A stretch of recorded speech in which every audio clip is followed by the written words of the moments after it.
Hello, you're watching a video on how to do readability level searches on Google, as well as a couple of search tricks to help you narrow down to quality resources for your classroom.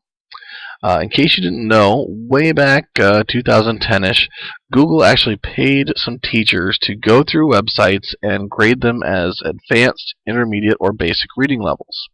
What they did is they took that information from those teachers and created an algorithm to go through and grade website results or Google results by readability level. So I'm going to show you today is how to access that information and then a couple of tips how to take that a little further. So we're going to pretend we're doing a project on the War of 1812. So at the War of 1812, we'll hit enter, get our usual results. And you'll notice Wikipedia is right at the top, followed closely by history.com, pbs.org, and you could certainly find some very good information, Library of Congress information. This is a very common topic, one that's well researched and has a lot of info, so that's just going to pop up right away. And that means it's easier for me to show you an example, but this does work for a variety of topics. So what we're going to do is we're going to look for readability results, because you may have a classroom with a wide range of readers, and so you need to differentiate for the basic reader, the intermediate reader, and the advanced reader. And sometimes it helps to find different materials for each one. So what we're going to do, since we have our search results already, we're going to click where it says Search Tools. When you click Search Tools, you'll notice three options show up. The one in the middle where it says All Results is the one that we would like to focus on. When we click All Results, we're going to choose Reading Level. Now you'll notice right away the search results move down. At the top we have a percentage ranking of how much of our results are basic, how many of our results are intermediate, and how many are advanced. So what we can do, you'll notice is our hot links. If we click Basic, you'll notice all the results took, not all, but most of the results went away and narrowed it down to what would be considered more simple results. Now, there's still a wide range of things coming in here. harkavagrant.com, harkavagrant.com, Amazon bestsellers, so Amazon.com. You're getting a wide variety of results.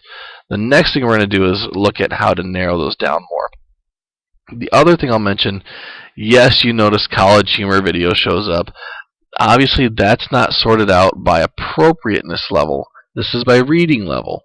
So it's saying that it's not a difficult read, which I'm sure you could guess. Instead, we're going to need to do another search to find the appropriateness. This is just readability level, so keep that in mind. If we choose intermediate, you'll see the results change. And Wikipedia is back in the mix. So they consider Wikipedia for 1812 to be, the War of 1812 to be intermediate level difficulty. History.com, pbs.org are back in there. So they're that middle level of reading, trying to reach everybody. If we choose advanced, you'll notice we hit some government type sites or organizational sites that might have a higher level of reading, higher level of difficulty. So we've got a lot of good results. I'm going to click View Results for all reading levels. And you'll notice they are labeled as you scroll down. But I want to target it a little more because I got a lot of .coms, I got a lot of .orgs, I got a lot of things that could be misconstrued. So what I'm going to do before my search term, here's a little trick about doing a Google search. If you put in site:/.edu and a space, then your search term, and hit enter, if you look at all the results that come back, they are all .edu results. They all should be tied to an educational institution, whether it's a college, university, or even some high schools. You still have your basic, intermediate, and advanced search.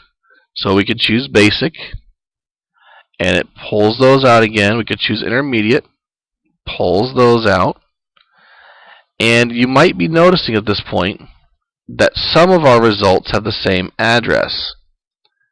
For example, in intermediate, it says usna.edu.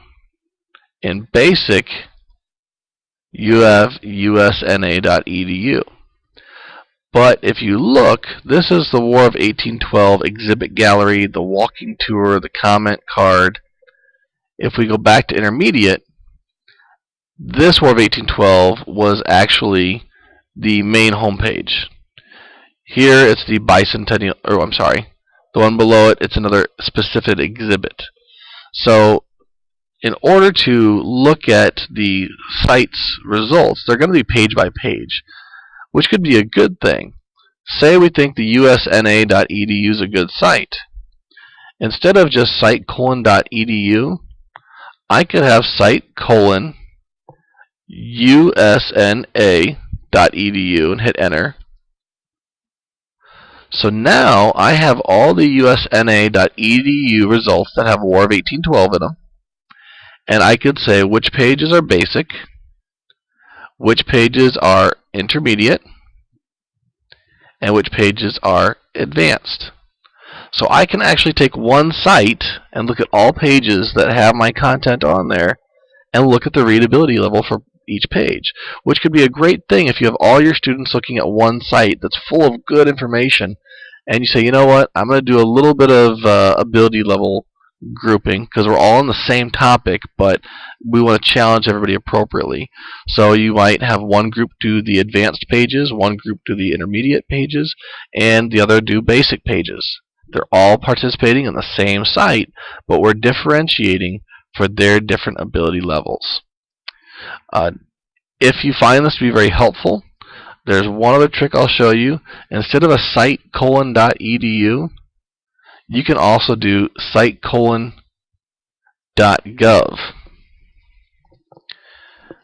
Does the same thing as the .edu, but it pulls out the .gov pages only. You can still look at the different readability levels, and you may notice nps.gov shows up on a couple of these. So same thing, site:.nps.gov space search term. Now I can see which ones from nps.gov that have a War of 1812 are intermediate, which ones are basic, and which ones are considered advanced.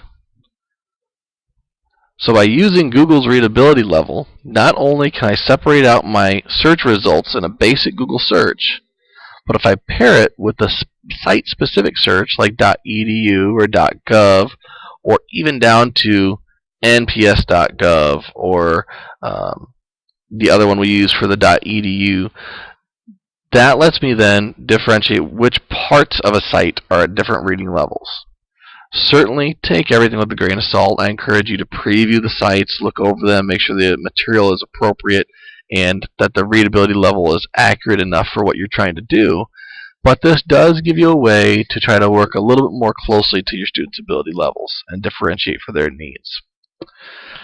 There was an additional site that I'd like you to keep an eye on that's not out there anymore, and it is called Twurdy, Twurdy. Now currently it's having issues, but if you keep an eye on it, Twurdy is a readability based search engine. Like I said, right now it's not working the way it's supposed to. It'll give you an error message, but keep an eye on that site. If they get it back up and running and doing what it used to do, it does another great job of searching by readability level. Thank you for your time. Thank you for being interested in information literacy and differentiating for your students' ability levels and their reading needs. If you have any questions, if you'd like to talk about searching tools, information literacy, digital citizenship, don't hesitate to contact me. I'd be glad to help. Have a great day.